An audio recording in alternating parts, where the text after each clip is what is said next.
pre-season shakedown in Barcelona. I'm in the pit lane, and the noise you've just heard is Lewis Hamilton zipping past the pits in his all-new Silver Arrow, the car that he hopes will take him to an 8th world title this season.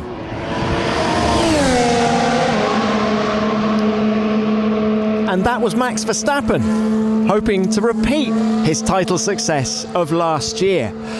All of the cars look very different this year, the result of the biggest rule change for 40 years. They all look beautiful in their own ways, but not all of them are fast. After these early shakedowns, we finally have some lap times to talk about to try and work out who's hot and who's not. And talking of shakedowns, Damon, Natalie and I need a shakedown as well to get us ready for 2022. So this is a pre-season bonus episode from Barcelona. Welcome to F1 Nation. It was good to be back in the car after a few months. It's good to feel the speed of the F1. I think they look cool as well, so it's always nice to jump into. The expectation is excitement. I think it's one of the most exciting and interesting seasons we've ever embarked on. Exciting times ahead then. Now I'm back in my hotel here in Granollers, near the racetrack. Let's call up Damon and Natalie. Guys, are you there? Hello? Hello. Hello, Tom. We're back, baby. How exciting. We're back. I'm in a hotel room. Damon's in his man cave. And Natalie, you're where? Snuggled up in the spare room in West London, about to go and watch Brentford take on Newcastle in a big old battle at the bottom of the table, swiftly followed by England playing Wales. Divided household. Busy day ahead. But wasn't it good to hear the drivers being so upbeat just then? Oh, it really was. I mean, this is a new era, isn't it, Damon? We've got so much to be excited about. It's all change. Very positive as well from Lewis. Of course, obviously a lot of discussion about whether he'd be back. There he is. He's saying it's the most exciting thing he's embarked on, or biggest change he's embarked on. So new things to look forward to. I mean, I've seen a few photographs and been following it on the internet and coverage of whatever coverage we could get. The cars are so different. Every single one of them looks completely different. But all stunning. I mean, I've yet to see one that I don't think is an absolute beauty. Yeah, they're all strange, some strange shapes out there as well, Tom. Can I reassure you guys, having seen 3 days of this shakedown, I've been trackside on every single day. The cars really are stunning. And I know some people were worried about the speed of them, with predictions of them being 4 seconds a lap slower than last year. No. They are beautiful and they are really, really fast. And they also punish mistakes. They're more than 40 kilos heavier than last year, which means when you get it wrong, you have to get right out of the throttle just to correct the mistake. So I think we're going to see better racing, but we're going to see really fast lap times as well. I'm really, genuinely, really excited about it. Okay, well, what is the time difference then? Because I'm hearing about a second a lap. Is that more accurate? I think the fastest lap on Friday by Lewis Hamilton was 2.5 seconds slower than his pole time at the Spanish Grand Prix last year. But of course, that would have been in more favourable conditions. It would have been warmer. And we're right at the beginning of the development phase of these new cars. So I think by the time we get to the Spanish Grand Prix this year at the end of May, I think they're not going to be as fast, but you could see them, I think, only a second off.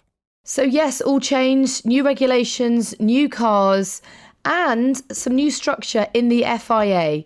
So there'll be plenty of people out there that are still reeling from what happened in Abu Dhabi, Damon. And rightly so, there was a lot of grievance as to the way things were handled.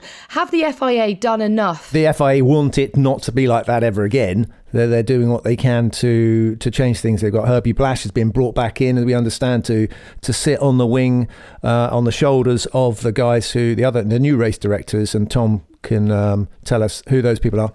Damon, it's interesting. It's race directors, isn't it? We're not replacing Masse with one person.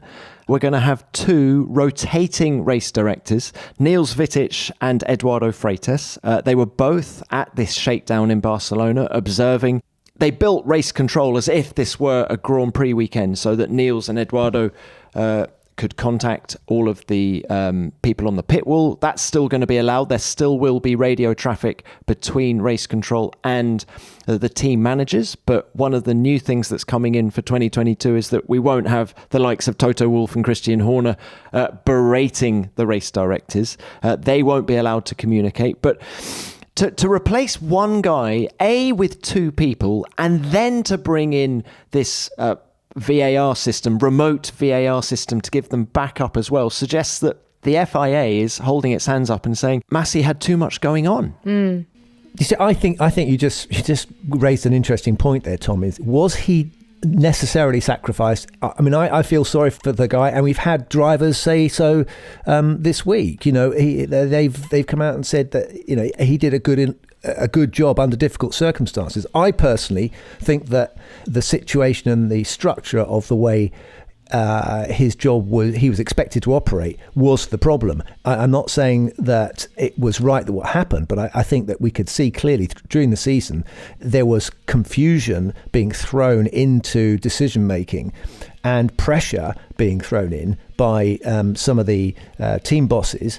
And of course the pressure of being on TV and those conversations being broadcast. So if they fix that, I'm not sure they needed to get rid of Michael. But you know, you can also say that because of his role in the matter, it would have been controversial to keep him on. So not a happy ending to last year, quite honestly, from lots of different perspectives. Which was such a shame given the season we had. But we've said this time and time again, as fans, we just want clarity and consistency. And I think both were lacking, not just at the last race of the season, but a number of times throughout the year. And you know, given the technical changes and the massive regulation changes this year, we're going to need both of those in abundance if we're going to get through 2022 without more issues. It'll be debated forever. Max Verstappen and Lewis Hamilton put on a fantastic show for us last year, and everyone else raced really hard, and we had some great racing. It's a shame that it was muddled at the end. But as you say, onward and upward, and we have got so much to look forward to in 2022. So shall we crack on with that? I'm excited to talk about this coming season, Natalie and Tom. I mean, I'm absolutely, this is just as you just said, but it's the biggest change. What is it, 40 years, you said, Tom, in the technical regulations? Yeah, I think since 1982. So that was when they got rid of ground effect. No, that's 82. Yeah, was when they had it in... For 83, they changed it for 83, yeah. And the irony is we got it back. We got it back to the future. So we finally got some lap times on the timing screens. We've got loads to talk about. Who's looking good after this 3-day shakedown? And who's still got work to do before Bahrain? And what on earth is F1's problem with porpoising? Who is the hare? Who is the porpoise? Oh, no. I was quite proud of that. That's not the laughter you were expecting, was it? The porpoise. Is a porpoise a mammal or a fish? It's a mammal, isn't it? What is the porpoise? I thought you were talking a New York accent. Well, whether it's a fish or a mammal, it was the talk of the paddock, porpoising. One of the challenges with this new generation of F1 car, and we're going to explain it all later. And we'll also get the inside line on these new cars from one of the tech chiefs at Aston Martin. This is tearing the rule book up and starting totally again. As engineers, we're always trying to make the cars as fast as possible.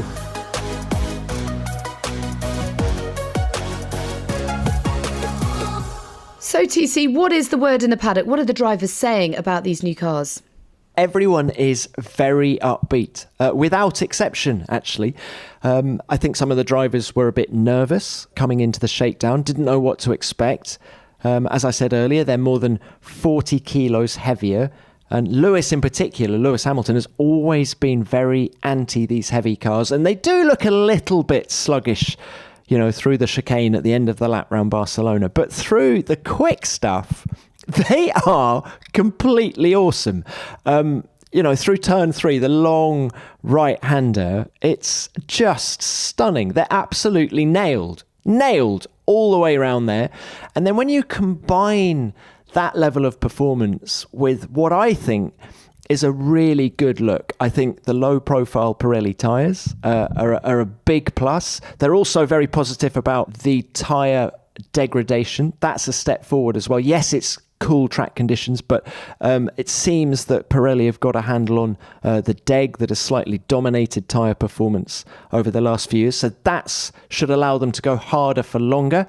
Are they going to be able to follow closer? That's another interesting development with these new cars in terms of, the wake from the aerodynamic wake of the cars has been thrown up into the air, allowing hopefully the cars behind to follow closer. And that seems to be the case as well. So it's just very positive, and I'm just very excited to see A, how quickly they develop, and B, of course, what it's going to be like when we get to Bahrain for the first race. I mean, that's positive if they are the drivers are saying they're nailed through the faster corners, because it does suggest that they're, obviously generating a lot of downforce. And have you heard any of them comment on what it's like? How did they? Has any of them followed deliberately to try and prove this argument that the new regulations will enable cars to race through the faster sections? Well, they did trial that at this shakedown. You did see them running nose to tail. We saw George Russell and Lando Norris on the last day do quite a few laps, one behind the other. George was very interesting afterwards, saying there's less of the snap oversteer and understeer that you used to get when following another car, but he thinks the slipstream effect is less, so you're getting less suction as you get up behind another car. So he was a little bit indifferent as to whether it's actually going to improve overtaking, but we will at least see them running closer, I think, for longer. Well, in the meantime, shall we hear from Charles Leclerc on how closely he believes these new cars can follow each other? I'll say from 3 seconds to 1 second behind the car in front, you actually can follow closer. Then from 1 second to 5 tenths, I'll say it's similar to the feeling I had last year. And then from 5 tenths to extremely close, then this is much better than last year. So it is nice. It's interesting. I mean, I'll have to do a bit of more laps behind a car, but it's looking good for now. Well, that is really encouraging, Damon, isn't it? Yeah, it's quite interesting. I mean, I'm trying to imagine how he's managed to get within half a tenth of a car in the shakedown and be able to ascertain whether it's better or not. I mean, so he's obviously out there pretty close to the car in front, but he's found out that it's much better, much closer. And what he didn't do was differentiate in what speed corners, but I'm presuming he means, medium to fast corners there. You see, someone like Barcelona was one of the worst circuits from a point of view of Formula One racing, because it's got long, medium to fast corners all over the place. There are not that many big stops. There's a long straight, but that's the only place really. So most of the time if you're following a car, you're getting affected by its draft. And what they've done is they've changed the regs to throw the air up and create a kind of open space underneath, which has got cleaner air. So that before they used to kind of sweep it back and you get this very disturbed air right behind, which would have created the draft. So they're losing the draft, but they're gaining the downforce. The most important thing for a place like Barcelona is whether or not you can continue to get close to someone if you're faster through the corner, because basically the whole circuit is all corner. So Barcelona will be the best test, actually, of whether or not these regs are working.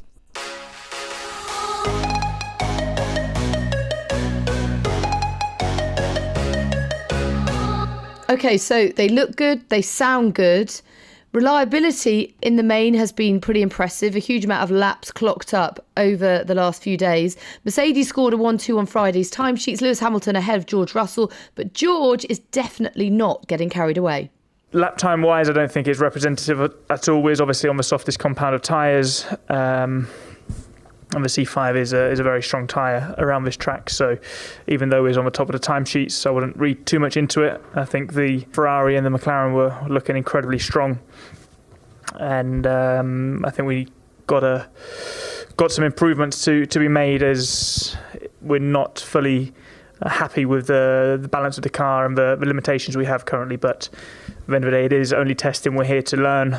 And I think we have taken some good... We've made some good experiments this weekend and got a good indication of the direction we need to go in. He has just slipped straight into the role, hasn't he? He sounds so calm and confident. I know it's been a long time coming, and he said himself it felt like a very natural process, but he just seems so assured and ready for this challenge. Yeah, and quick in the car as well. You know, really close to Lewis on that final day. And he's speaking with authority. As you say, it's like he was born to do it. You know, some guys arrive in that sort of situation and are slightly in awe, and it takes them a few months just to get up to speed. George, straight in, ready to go. Although I don't believe a word he's saying about the pecking order there. I think Mercedes are looking incredibly strong. Yes, you don't want to read too much into lap times, but, you know, they did 1,800 Ks over those 3 days. You'd have to say, Tom, looking at the Merc, it's one of the least radical looking cars out there, isn't it? Damon, I was coming to that. In terms of the side pods, particularly. We're getting a big upgrade for Bahrain from Mercedes. Right. So it's going to look completely different. Ferrari believe it's more of a B-spec car, a bit like they did back in 2019 when they turned up with a very basic car for the first, I think that was called a test back then, for the first test, and then an almost completely new car for test 2. Ferrari expecting Mercedes to be doing that again this year. Quite how you do that in this budget cap era, I've got no idea. I mean, how Mercedes and Red Bull, the top 4 fastest times of these 3 shakedown days, Mercedes, then Red Bull. They are the 2 teams that fought all of last year. Red Bull in particular kept developing their car right through to the end of the season. How they've come out and looked so impressive so early on with these new cars is extraordinary. And, you know, other teams claiming, oh, you can't do anything with the budget cap, which is down to 140 million this year. Well, Red Bull and Mercedes are proving that there are ways of developing your car, bringing in massive upgrades within the budget cap. But interestingly, it's not just about resource and money. It's about the sort of mental capacity and the emotion behind it. As you say, the focus was so intense last year, but to be able to sort of mentally wipe the canvas clean and start afresh after how that must have taken so much out of them, both as teams, that battle between them. And yet there's no signs of that when you see them hit the ground running as they have in Barcelona. But I mean, you know, Natalie and Tom, you know, you guys work around the clock basically on this job, don't you? I mean, it's not like there's never. I mean, okay, you're going to go to a football match later this afternoon or whatever you're going to do, or rugby, was it? I don't know. Just be a full-time mum. And you're That's a more mum. knackering. But you know, it is incredible how these organisations, you can throw budget cap at them, you can throw technological changes, regulations, and they just don't miss a beat. It is absolutely phenomenal the way they manage these things and cope with what's thrown at them.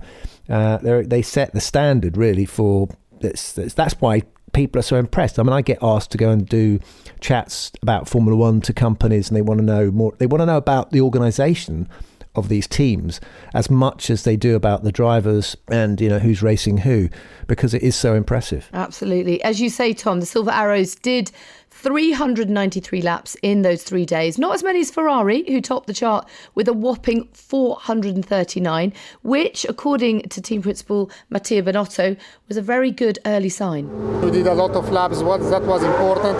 Since day one, since the first morning, collecting data, and I think it was important because these cars are so different that the first objective is try to learn them. And so far we have certainly collected a lot of data. Now the correlation will be an exercise of the next days back in Maranello.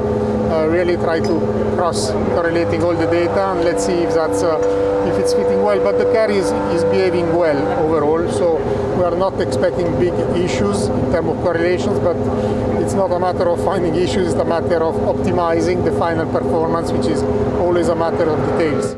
Mercedes believe that Ferrari are several months ahead in the development curve to everybody else. And that probably makes sense because, remember, we had the sliding scale of wind tunnel time was brought in last year, and Ferrari finished 6th. The only good thing about Ferrari having that horrible season back in 2020 when they finished 6th was that they got a huge amount more wind tunnel time to develop this car last year relative to everybody else. So I think Mercedes saying that they are several months ahead is probably true. And it did look very good on track, apart from the porpoising, which we'll come to later. But I maintain that I think Mercedes and Red Bull are keeping their powder dry for now and looking very, very strong. We used to, when we went testing, and I was a couple of times I was fortunate to be with Williams, and they had a huge advantage over the opposition. So we'd always run with quite a lot of fuel on board and never want to show our hand. But even then, we'd still be quite quick. But people didn't know quite how quick we were. Because they will be going back and going, they've done something different to their front wing. Have we done the right thing? What are they doing? So they'll be doing a lot of analysing of each other in this period. And there'll be questions that designers will inevitably be wondering whether they've gone down a blind alley or whether they've gone up the right alley. I mean, the Ferrari thing, the side pods and the bodywork are so unique. It's phenomenal.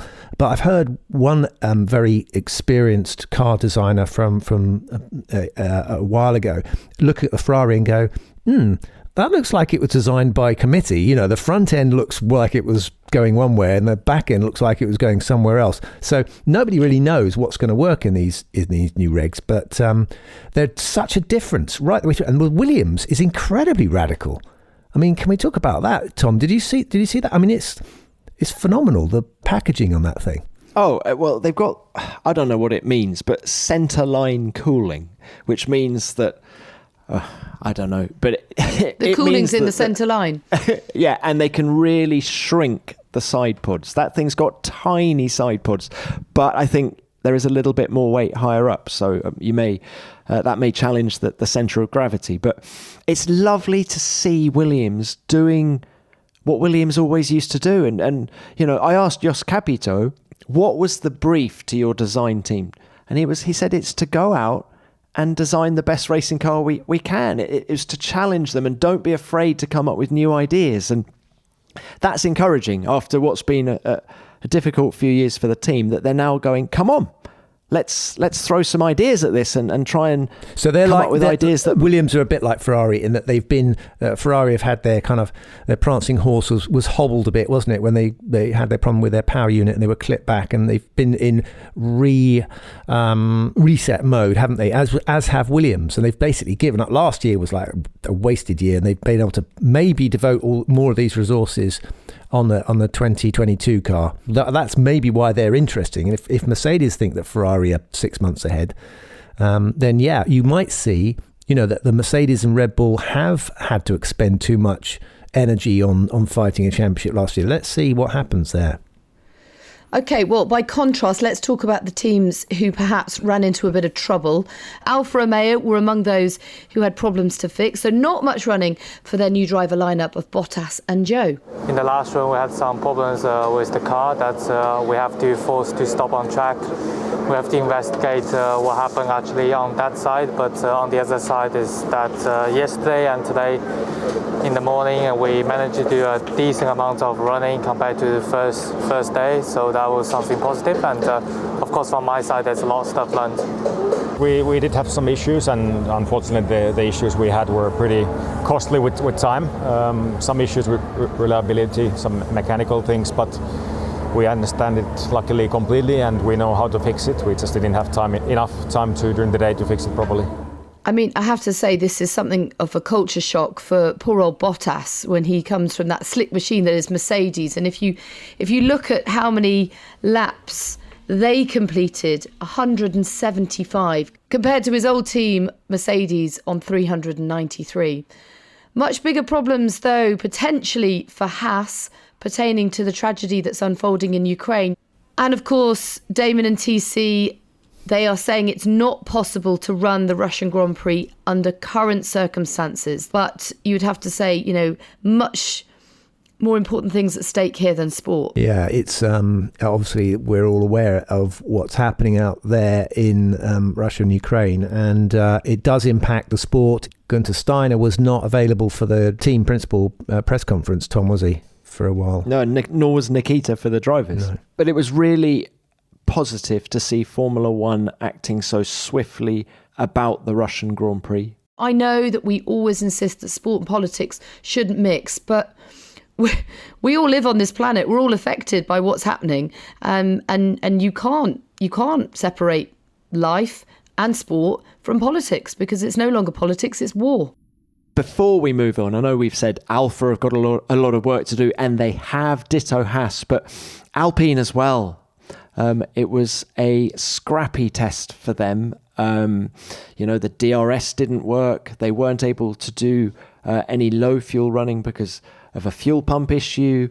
The car then caught on fire. I was just trying to work out. It was definitely hydraulic on fire. problem caused a fire on Friday morning, which meant that there was no running for Ocon at all on that Friday. And he actually left early and another one who didn't turn up at the press conference, Damon, because he left early because he wasn't going to get to drive the car in the afternoon. And you've got to remember with Alpine that they're the only ones using that Renault power unit. So, they're getting much less data because they've got fewer Which laps. must be very isolating, really, in terms of data and development. Yeah, so I think the car was proving problematic, and I think Alonso said that the power unit is a step forward, but there is, I think, a lot of work still to do there. Let's hope they turn up in Bahrain with everything working a little bit better.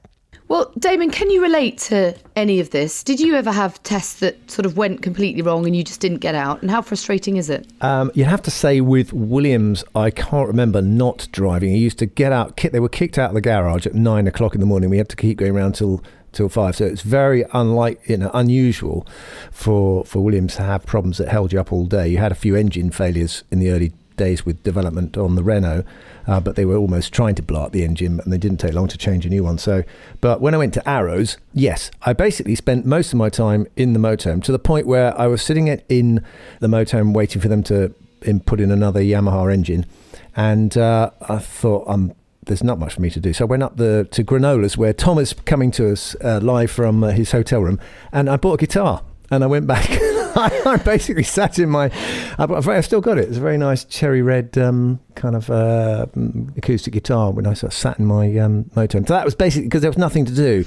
Yeah, everything kept breaking the whole time. Well, at least you put your time to good use. Well done, you. I could have learnt to speak Spanish or something like that, really. But yeah, we didn't have in those days iPhones or computers. Well, we had computers, but we didn't have the internet.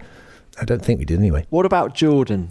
Jordan was not so bad as that. No, we got quite a bit running in with them. But one of the worst things that happened with a new season was that I went out in the Williams and we had an automatic downshift. So I went down the straight in Barcelona, and you're supposed to it was supposed to be a case of you press a button before you get to the corner, and then as your car slows down, the gears automatically go down through the box. But they weren't supposed to change down until the revs had dropped enough for it to go to the lower gear. And someone had forgot to put, over the winter, they'd gone through the computer or something like that and forgot to put the change down bar in there. So I literally went past the pits, 200 miles an hour, down to the first corner, hit the button, and the car started changing down, but the engine revs were going up and up and up until eventually the engine just exploded and threw me into the barrier. But I remember just thinking, literally the first run of a new season in a new car, and I hit this self-destruct button, and I got out thinking, what the hell was that all about? How did I press the wrong button? But basically, thankfully, it was a software problem. What's it like when an engine blows? I've always wondered that. You hear a little tinkle first. Usually you hear just a little grrr. How long before? Like How long before? A fraction of a second. And sometimes it loses power. So you're going along, usually it's flat out, it's under maximum stress, and then there'll either be a slight tightening or a little tinkling noise, and then all hell lets loose. You imagine there's the energy inside one of those things when you've got a tiny bit of metal being bounced around inside a piston or something seizes up, it just explodes. And yeah, it's pretty exciting. Scary. Right, as we've mentioned already, the teams are still getting to grips with this new generation of cars, and particularly their flaws. Quite a few of them seem to have a problem with porpoising. You might have seen the clip on F1 socials of Charles Leclerc's Ferrari bouncing up and down on the main straight here in Barcelona. And you might have wondered, what's going on? Well, to explain it all, here is F1 Nation's simple guide to porpoising.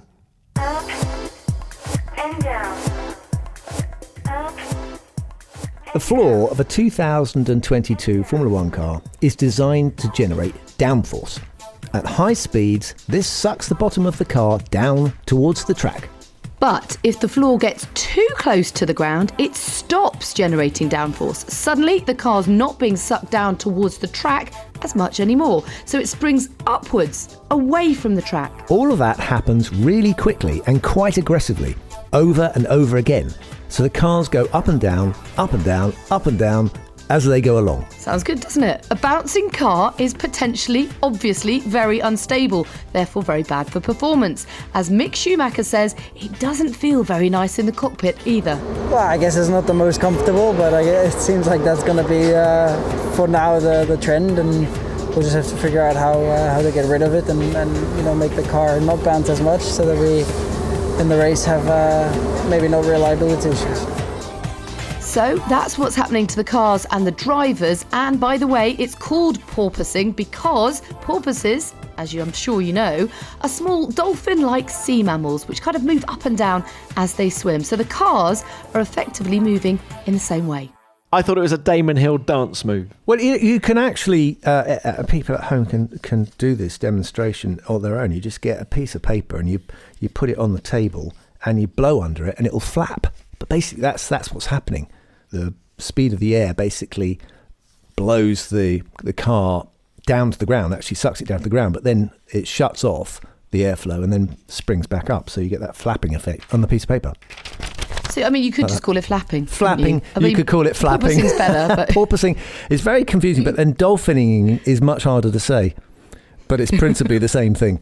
I think porpoising's quite Actually, hard do you know, to say it's as well. nothing to do with porpoises. It is the Venturi effect, but it's out of control. That's what's happening. It's an oscillation. I want to know who coined this porpoising, because apparently it was being used back in the day when ground effect was last a huge thing in Formula One, back in the late 70s and early 80s. People were talking about porpoising then. Well, who? Oh, was it a Colin Chapman thing? Have you ever porpoised, Damon? Well, not if that's not too personal a question. Not on Porpoise. Sorry, that's good. Very good.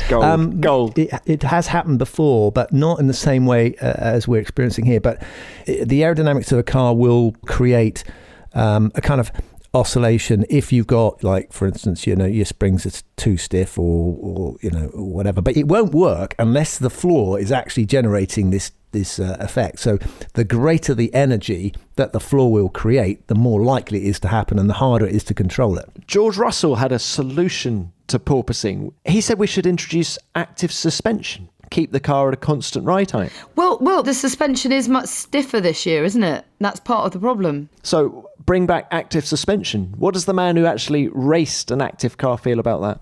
Well, he's absolutely right, because the brilliant thing about the active car was it could control much better the ride height of the car. So if you look at pictures of the car I drove in 1993, you'll look at it and think, wow, why is it on the floor? It literally was measured, it could keep its distance from the ground to within 0.5 millimetre, plus or minus. So it looked, we didn't have the tunnels that you have now on the 2022 car. We had a flat bottom. You could still generate downforce from that, provided you could control the height of the car from the ground. And normal springs and dampers struggle because they're passive. In other words, the greater the load on the car, the more they squash up and the stiffer they get, and the more likely they are to rebound. Whereas with the active car, the computer goes, right, that's close enough, we'll just keep it there. And off you go. It's fantastic. Good on you, George. That 93 Williams, Damon, I mean, it changed gear on its own. You're going to ask me what I did. I know what you're drove like a what did limo I at do? a constant ride time. Yeah, well, basically, yeah. I just steered. It still needed someone to steer it. Yeah. Just turn the steering wheel, yeah. Probably had ABS as well, right? We had everything. Eventually, by the end of it, we had everything on it. It was phenomenal. So you couldn't lock a wheel. A bit of traction control as well. Control, ABS. So you could just stamp on it. We had pressure sensitive brakes so that you could turn up the boost basically on the brake pressure. So you didn't really have to press that hard, but you could just touch the brake and the thing would stop. I've got my ground effect thing here, and I'm going to blow for the benefit of people at home. Oh God, we're having a demo. You're going to have my God. It's going to flap. It's not going to porpoise, it's going to flap. Hang on a second. Can you hear that? That noise. Yeah. Brilliant demo. Try it Brilliant. at home. Get a bit of paper. You get a couple of pencils, and then you put the paper on top of the pencils and blow as hard as you can, and of course the piece of paper flaps up and down because it's not controlled, it's not damped. Damon, it's moments like that when I think we should video the recording of this podcast. All we could see was your bottom in the air. Well, that and we could wasn't hear flapping, a blowing was it? noise. No, we could just hear and saw your bottom. Sorry about that. Well, on the back of Damon's demo, I'm not sure what one of the tech chiefs at Aston Martin can add to the problem of porpoising, but let's give him a chance. I was catching up with Aston's performance director Tom McCulloch to talk about just how different the 2022 cars are and how to get the best out of them. The aerodynamic regulation change is huge. This is tearing the rule book up and starting totally again. So fundamentally a ground effect car generates its downforce in a very different way to last year's car. So, as the car speed increases and the car gets lower to the ground, the whole diffuser, the ground effect as we call it, is more and more performant. So produces some of its highest load at the highest speed. And what are the biggest things you've learnt this week? This week's been about understanding the actual car on track relative to our development tools. So we've obviously spent a year in a virtual world, whether it's CFD, the wind tunnel from an aerodynamic side of things, and then that information over into the simulator and all the offline simulations.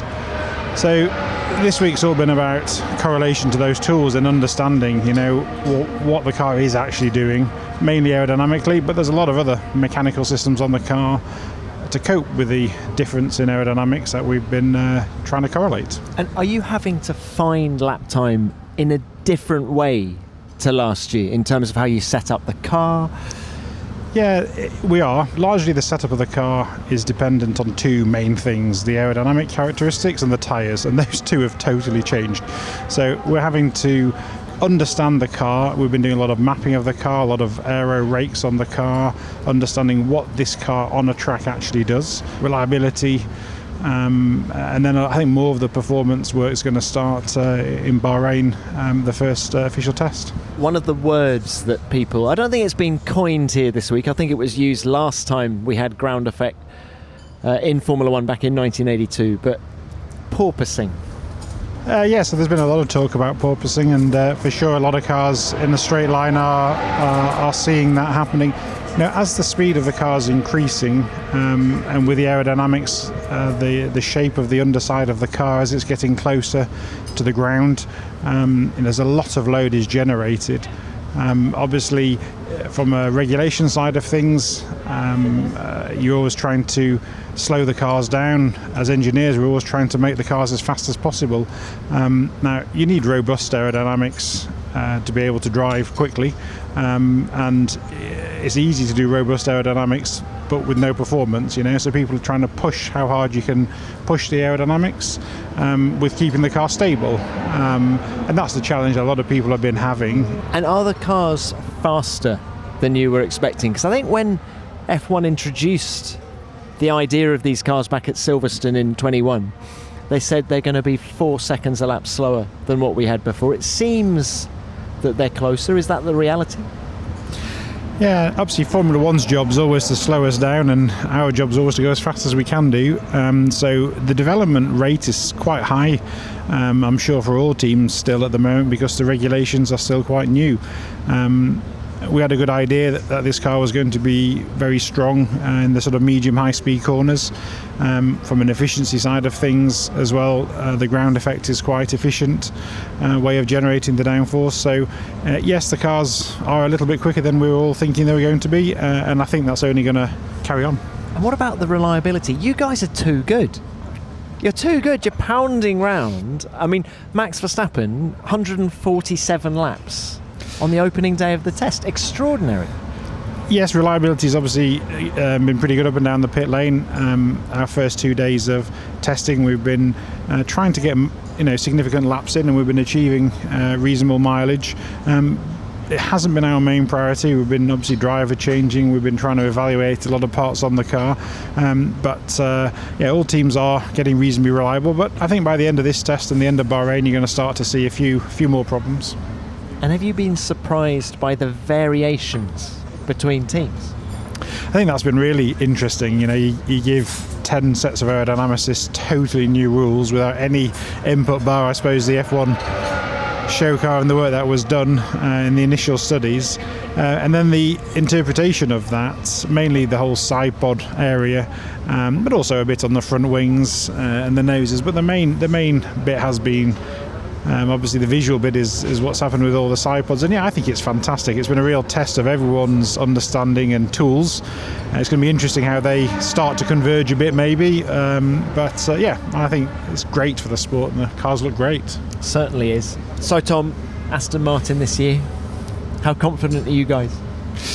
Obviously there's very early stages at the moment, and we're in the second year of a sort of 5-year plan that the team has outlined. Very early stages of the development of this car as well, so we're still in the understanding and learning phase of this car, trying to get the most out of this car. You've got to expect the top 2 or 3 teams from previous years to still be the stronger teams, with all the recent experience of developing cars at the front, but we're aiming to get closer and closer to that as this season goes on, and let's see, do a lot of finding out pretty soon, Tom.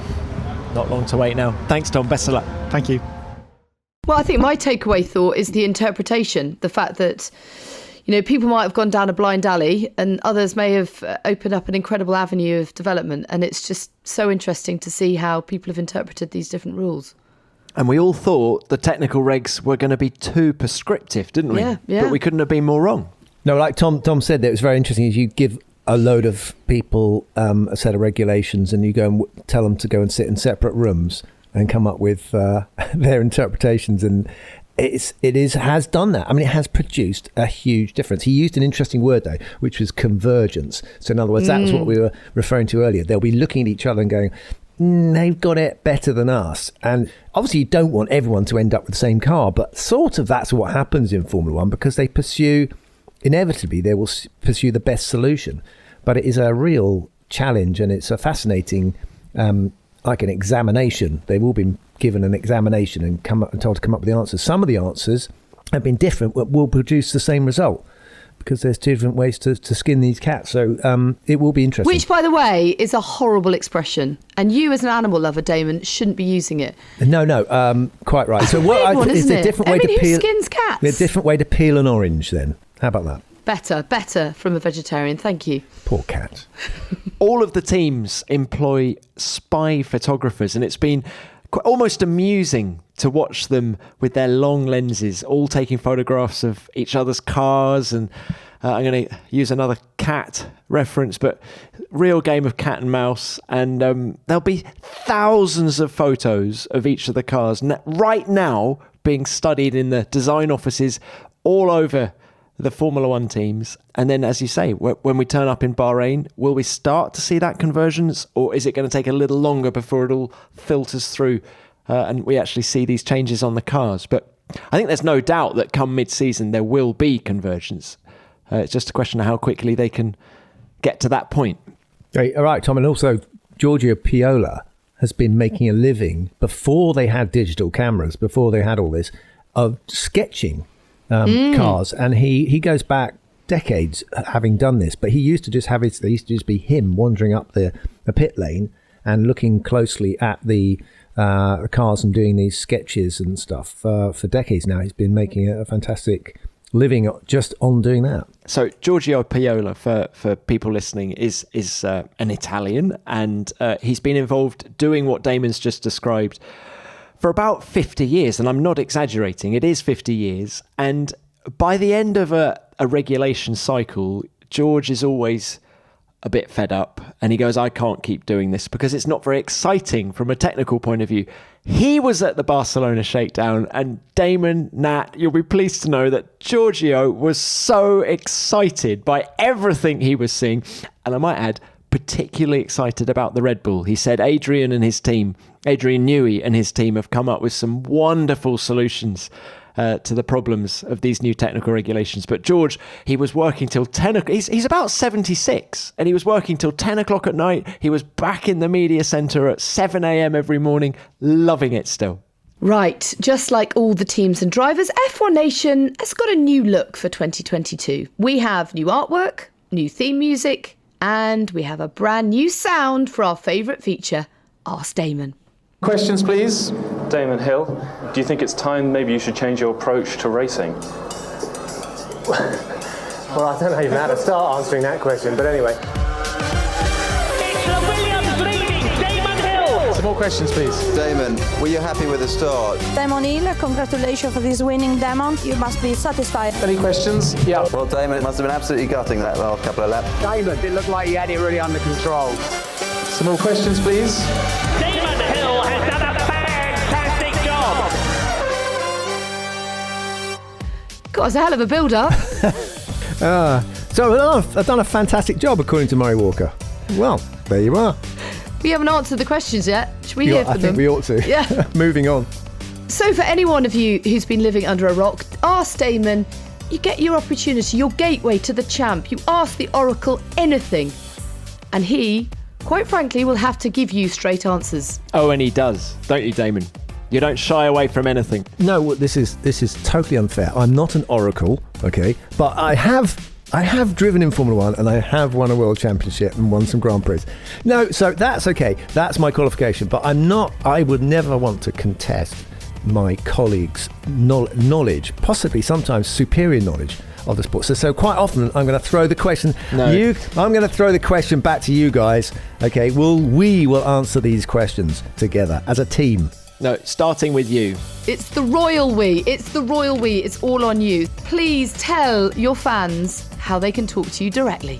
If you have a question for me, what you have to do is record it. And if you use your phone's voice recorder app, that'd probably be the best way to do it. And then you send it to me at my new email address, which is askdamon@f1.com. But make sure you record your questions as a voice note so we can play it out on the podcast. Damon, this is an odd question, given that I've known you for years, but are you Damon or Damon? Okay, if it's Damon, it sounds like it's Spanish. Damon. See. My name is like Ramon. Huh? So I think it's Damon, and that's possibly the way I say it. My mum always used to correct people if they said it wrongly.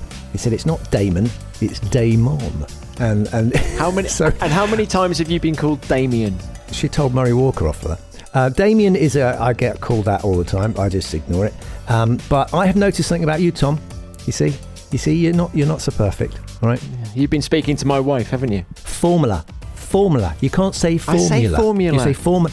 No, you don't. You say formula. No, I say David's right. You say formula. This is lies. No, you It's don't. all lies. He says formula. You do. Yeah. This is all lies. You're conscious of it now. You're screwed.